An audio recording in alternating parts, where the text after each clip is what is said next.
Weight control, simple. Calories in, calories out, eat less, move more. Thanks for watching. Clearly not. I mean, it's technically true, but just like winning Olympic gold is technically true if you say just be better than everybody else, it's not very useful advice. So instead, I think it's easier to think of it like this.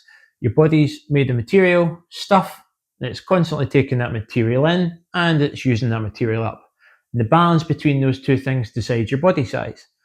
And that's what I want to break down today, is how you can think about both sides of that equation in a way that actually, I think, helps you make better choices. All right, so part one, energy in versus energy out, replaced with material supplied and material used. Now, before we get into this, I'm not a doctor, I'm not a nutritionist, this isn't dietary advice. It's a framework that I think is going to help you categorize your own eating habits. It's how I look at things. So why am I using the word material? So the first thing I want to do is change the way we're thinking about the equation. See, energy is not a clear physical thing. Your body is, and so is food. So when we say energy, I think it makes these things less intuitive than it needs to be. It's not about dumbing things down, but knowing the history of the calorie as a unit of energy, that makes zero difference to your ability to lose weight. And in fact, I'd argue it makes it a little bit harder because it obscures the most important thing. Food is physical. And if you consume 1 kilogram of food and liquid, you get 1 kilogram heavier straight away. What happens next really matters, obviously, to determine how much of that kilogram you're going to keep and how much you don't. And so to make this clearer and more practical, I'm going to use the word material instead of energy. Material supplied versus material used. The things you eat, your proteins, carbohydrates, carbs, and fats, these are all physical materials that go into your body. We're not calling them macros here because, again, that word's too easy to gloss over. They're material, they're actual stuff. We're also in this video going to ignore the micronutrients because, broadly speaking, they're not directly relevant to changes in your body size-ish. So when we say total material, we mean all the carbs, fat, and protein combined, like in a wee pile in front of you. So let's talk about how the material is used first. Your body uses material in two main ways. One is building and repairing. Your body's constantly building, repairing tissues, organ, bloods, everything. And that's made from the materials that you eat. So you've probably heard that your cells get replaced over time, and that's built out of the materials you consume. And number two, think of your cells like little boilers in a steam engine. So all day you're getting that material just shoveled into it. Some materials burn faster than others. Carbs are like little sticks in kindling, they burn fast. And fats are like logs, they take longer to burn. But the burning and the building never ever stops. Because if it stops, you'd be dead. And that's bad. Your body doesn't like being dead. So it's really, really good at doing one thing. So any extra material that you give it, it keeps a hold of it because that might not come again in the future, which is what used to happen. And that gets stored in your fat cells or in your muscles a little bit if you strength train, but that's another subject. So we'll come back to that later, but for now, let's focus on material supplied, what we were previously calling energy in. So everything that passes your lips, all the fats, proteins, and carbs, that's counted as material supplied.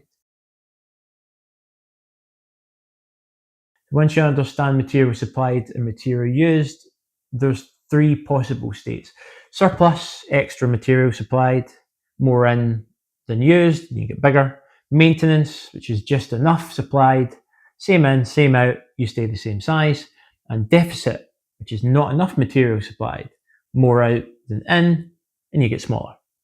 The key thing here, though, is that larger and smaller don't necessarily mean more or less fat, because very importantly, what changes can be either fat or muscle and some other stuff, but we're going to try and keep this simple.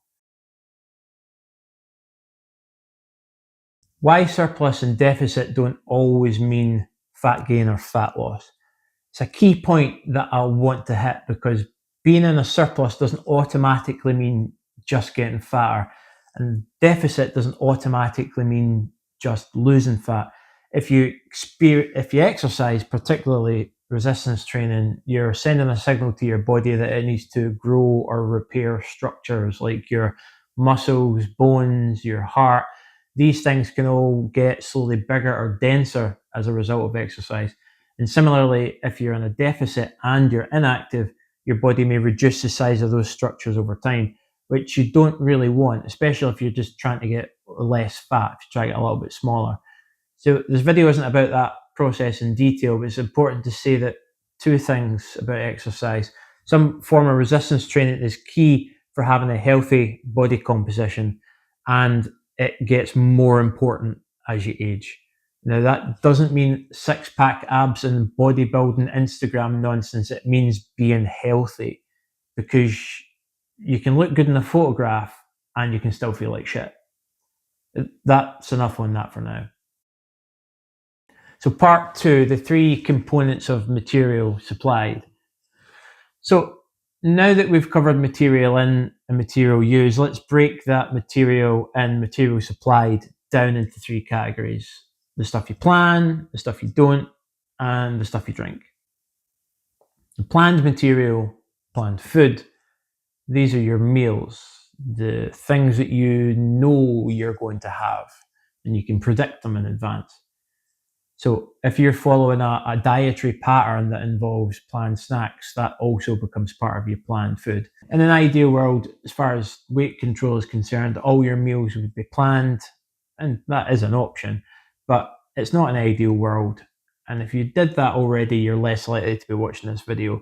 So that takes us to the next two parts: unplanned material or unplanned food.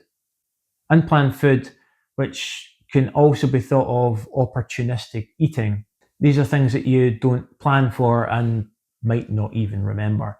This is the box of biscuits that somebody brings into work, the tub of Pringles that's in the kitchen cupboard, the special offer of sweets that are at the till point in the petrol station, the cake that's sitting in front of you when you meet your friend for coffee and they say, "Go on, just have a bit of cake," because they're having one.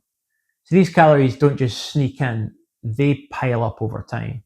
And they're the hardest to track and be aware of because they often happen when you're distracted, stressed, or bored, or you're just trying to be social and polite, even if you're not actually hungry. It's a small but important part of a larger topic, which is the food environment. And these materials are hard, if not impossible, to keep track of, and they can be the worst thing for your health. We'll come back to the food environment in another video, but these things are generally not required by your body. They're simply indulgence and might be one of the biggest issues that you've got. Liquid material was the next category. This is its own category because drinks can be another stealth source of calories, material. If you're keen on a Starbucks, then you need to watch out because some of the drinks could be hundreds of calories. That's a lot of material. And I think this has its own category as well because swapping those high calorie drinks for lower calorie versions as a standalone focus is a great strategy for minimizing material in. So Coke Zero from full fat Coke or sugar-free caramel instead of the full cream latte. Swapping it for a black coffee maybe. But what about artificial sweeteners? I mean, they're bad, they're going to kill you. I don't currently think so, but if that's how you feel, that's totally cool. Just drink water and that's your problem solved. Other than that though, there's one other important factor on liquid calories, and one that I'm afraid we need to talk about: alcohol. So bad news, alcohol is material and it's useless for your body for building stuff. We're going to gloss over the fact that your body treats it like a poison because that's what it is. But let's go back to what we said at the top. If we don't use it for building things and your body doesn't have any way of storing it, it can only do one other thing. It has to burn it off. And when it's burning off the alcohol, everything else, the carbs, the fats, and the proteins, that has to take a back seat. So the other material that would have been burned, that's going to go one place. It's going to go in the avoiding death in the future cupboard, which is your fat stores. Technically, you can get yourself in a calorie deficit and still have the odd drink, but it's significantly harder. And not only is it a source of material or calories, but remembering how much you've had and making good food choices where you're drunk is clearly much harder. I mean, you do you, boo, but understand this as a factor and don't lie to yourself about it. If you want to find it easier to be a healthy weight, drink very little, or controversial, don't drink. If you think I'm being a moral preacher when I say that, then watch my other videos, because I'm in no position to judge anybody. That's not what's happening. I'm just letting you know what happens in your body so that you can make informed decisions. So how should we think about each category? So as I said, I've split this up into three because I think each of the components gives you something to target individually. Taken together, though, your habits in each of those three categories all come together to be thought of as your personal dietary pattern. A pattern over time, not just for one meal or one day or one week, but the total pattern of eating behavior across months, years, and even your lifetime. This is a generalized, repeatable pattern that it's not a diet, it's that pattern. Don't obsess over one meal or one day. It's a pattern you build over weeks, months, and years that makes a difference. Let's jump to the material use section. I gave you two uses before, which is building your body and burning for fuel. It's a little bit more complicated than that, obviously, but we can think about four major parts: your base metabolic rate, your thermic effect of food, the snappily named non-exercise activity thermogenesis, or your NEAT, and finally physical activity. So let's have a look at those in more detail. Your BMR, your base metabolic rate, or your basal metabolic rate, which are slightly different, but that's not important for right now. The important thing is that for most people, the biggest part of your daily material requirement is going to be your BMR. That's 70% of your total calories, roughly speaking, unless you're very active, which we'll come back to. So this is the material used in building and repairing, like we talked about earlier. The energy used in the little steam engines that is getting shoveled in all the time for your cells to keep the light on, pump the blood around your body, and just keep you alive. So this doesn't include movement of your body. Your BMR would pretty much stay the same if you just lay on your back in a starfish all day. It's managed by your body automatically. You've got little or no direct control over it, and it varies from person to person based on body size, height and weight, muscle mass, age, sex, genetics, hormones, body composition, environmental temperature, illness, lots of things. Pay particular attention to the first one as well, because as you get smaller, you've got a lower base because there's less of you. And that's why a dietary pattern which starts to get you lighter will eventually level out or plateau, because your body's just simply using less because there's less of you.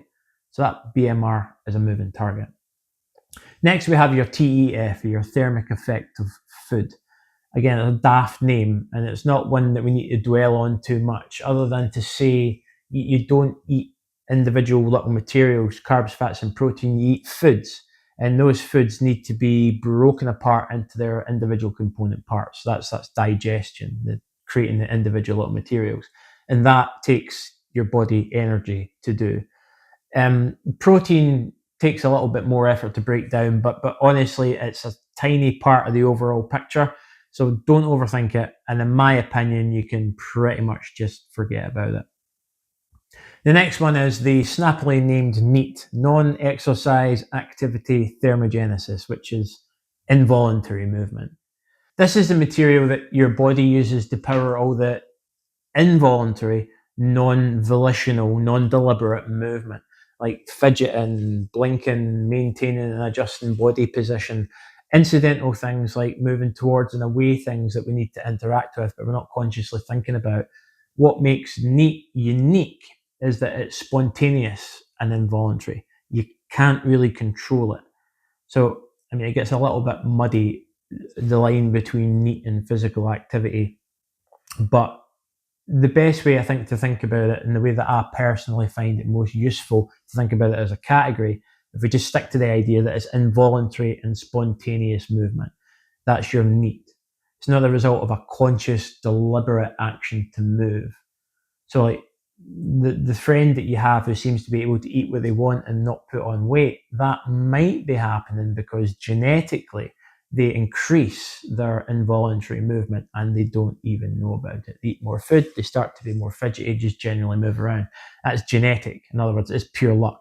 There's nothing you can voluntarily do to increase your NEAT, because voluntary movement, or voluntary movement, is called something else: physical activity.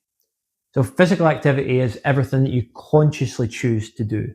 Walking, climbing stairs, running for the bus, running a marathon, gardening, or deadlifting. So unlike your NEAT, this is fully under your control. Now, we're deliberately not separating out general physical activity from exercise in this video. We'll talk a little bit about it, but the reason for that is when it comes to weight control, it's a better idea to stop thinking about exercise as a primary way to increase your material used. You don't do it for long enough. What matters more is the total movement throughout the day. And exercise, it's really important. It's fantastic for your body. You really should do it. You have to do it. But it's not your best tool for weight control. And unless you're training hours a day, you're just not going to burn enough extra material to significantly change your body size unless you also manage what you eat. Now, again, this doesn't mean exercise is pointless. It's really important. It's critical for health. Exercise is brilliant for building strength, fitness, and resilience. And as we discussed earlier, it makes a big difference on the ratio of fat to muscle, the lean mass. Exercise is not your best material burning strategy. When you first start exercising, your body's inefficient. You burn lots of calories because you're still figuring it out. Not only that, I mean, if you're carrying a little extra weight, your body needs to burn more fuel just to move. You're doing a form of weight training by just moving your body around when you have a larger body. So think about it. If you gave a lean person a 10, 20, or 30 kilogram dumbbell and asked them to run for it, see how far they're going to get. But as you get fitter, and which is great, but it also means that you're going to burn fewer calories for the same workout. You're more efficient and you're lighter. So unless you keep pushing yourself harder, your material burn starts to shrink. And you have to keep adding more time, intensity, or effort. And the risk of that is that you're going to overdo it and something's going to go ping, and that will force you to rest, which then makes it easier to gain weight. Another issue with exercise viewed as a primary weight control method is psychological. So it's too easy to grab a chocolate bar or a bit of cake after a run and think, I've earned this.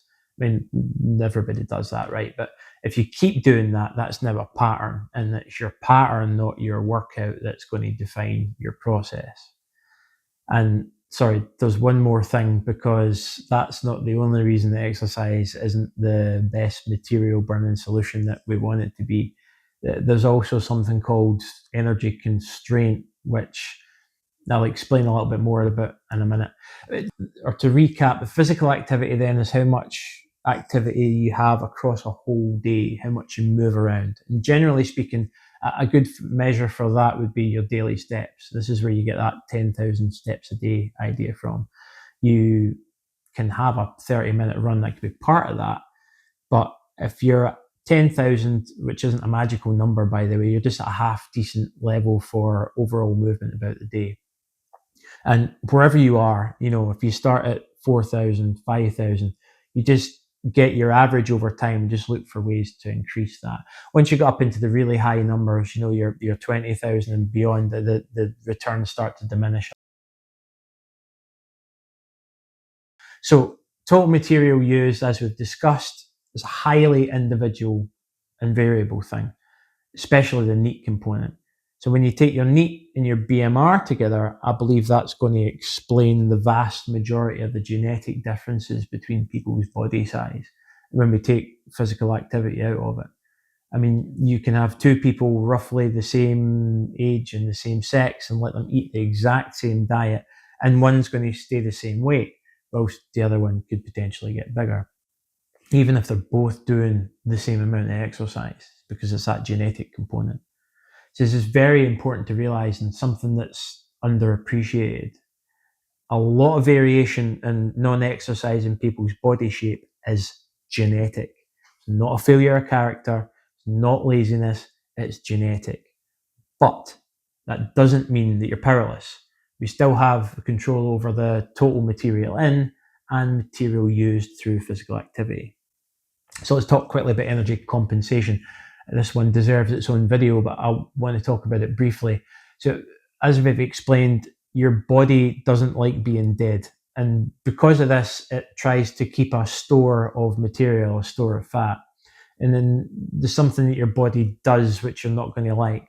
So if you push yourself too hard, your body fights back, because if you start to lose too much fat or you exercise too much, it doesn't like losing the fat, so it starts to turn down other things to conserve that material. And that's called energy compensation, which is why pushing harder doesn't always mean that you're going to get better results. Your background material use drops, your BMR and your NEAT get dialed down unconsciously. There's nothing you can do to control that. So the total material used becomes a moving target. So we've discussed two major parts of material use, your BMR and your NEAT, and both of these you've got little control over, but your material used is a moving target. And that's why the overall awareness of your patterns is key for being able to take charge of your body shape, because we've got all these moving parts and you need to see through awareness over time. So let's put it all together. Your body size is ultimately the result of how much material you supply compared to how much material you use. But there's more to it than that, than just calories in and calories out. Material in isn't just meals, it's also those opportunistic snacks. Material used isn't just exercise. In fact, exercise isn't the magic solution that you want it to be. BMR and NEAT, things that you can't directly control, are going to be doing the bulk of the heavy lifting, combined with how much you're generally moving throughout the day, counted in steps. And your body's ability to change isn't static. Your material use is constantly adapting, meaning that the same routine that worked for you 6 months ago might stop working unless you adjust and adapt. And finally, if you push too hard, cutting calories too low, or training too aggressively, your body's going to push back with energy compensation, slowing everything down to conserve resources. But there's good news. Whilst there's a lot going on, there's still plenty of things that you can control. So let's talk about the takeaway. Control what you can, focus on consistent patterns, manage opportunistic calories, and use exercise to build strength and resistance, not just to burn material. So here's 5 practical things that you can do based on everything that I've talked about. Target your unplanned calories first. Unplanned opportunistic calories are the hardest thing to track and the easiest thing to underestimate. So a good strategy, start by identifying your biggest triggers of stress, boredom, social pressure, and then, create a simple rule for yourself maybe. So no snacks at the petrol station, or if I'm having a coffee, I'm not going to have a bit of cake. Swap your liquid calories for lower calorie options, which is often the easiest thing to change, to be honest, and potentially can have a large impact. So swap sugary drinks, creamy coffees, or alcohol, all for lower calorie versions. Full fat Coke for a Coke Zero, lattes for Americanos. The other thing you do is focus on total daily movement, not just your workouts. Don't rely on the gym to burn off calories. You're not doing it long enough. Focus on your movement across the whole day. Track your steps across the whole day. So if you're at 8,000, try to get to 10,000. If you're at 10,000, try to get to 12,000 through housework or just generally being active. You also want to add resistance training to build and preserve a healthy, functional body. Resistance training is especially good, but general physical activity or general exercise is pretty much a non-negotiable. If you're wondering how to get started on physical activity, I've got a video that I'll link up here somewhere, so have a look at that. So you don't need perfection. Weight control is not about what happens in one day or 1 week, it's about the habits that you repeat over time. If you slip up, forget it, just get back on track and get on with your next choice. So I had a cake today. Cool. So what? Tomorrow, I'm just going to get on with it. None of this is about being perfect. It's about understanding the large moving parts and committing to learn your patterns over time. The goal isn't to never mess up. It's to build a pattern that works for you long term. And long term is the key thing. It's taken me 5 years of trial and effort for me to get to a dietary pattern that allows me to control my weight in the way that I want. But I want to leave you with an important point. Last year, I had a big change in my personal circumstances. I'd moved home, my stress levels, what was going on in my life really increased. And I fell back into bad habits of eating, the way that I'd eaten in my 20s and 30s. I stopped paying attention and I gained 11 kilograms in 6 months. So even once you've gone through the process of getting on top of your weight, life disruptions can come along. It can just happen. If that does happen, as it did for me, it was the framework and the knowledge in this video that allowed me to correct and build a plan once that stress was removed. And over the last 12 weeks, I've lost 10 kilograms of that additional weight that I'd put on. And I've never gone to bed hungry, not a single day, because I've pulled all the different levers: exercise, daily movement, removing unplanned calories, planning high fiber nutritionist meals, separate subject. It doesn't matter how much you know, it's still potentially going to be a challenge. So you're not alone in that. So control what you can, stay active and manage your material, and that's how you're going to win this game long term. All right, so there was a lot in that, and I probably could have done individual videos on each section, but I wanted to make this one as comprehensive as I could. I could have added a lot more as well. I didn't touch on calorie density and fiber, which is a key component in your planned meals and can really help. So if you found this helpful, let me know. If you want a deeper dive on energy compensation or any of the concepts that I've covered, possibly talking about what my exact strategy was to lose the weight over the last 12 weeks, just drop me a comment below. Until then, thanks for watching. I'll see you in the next one. Maybe go and move around a little.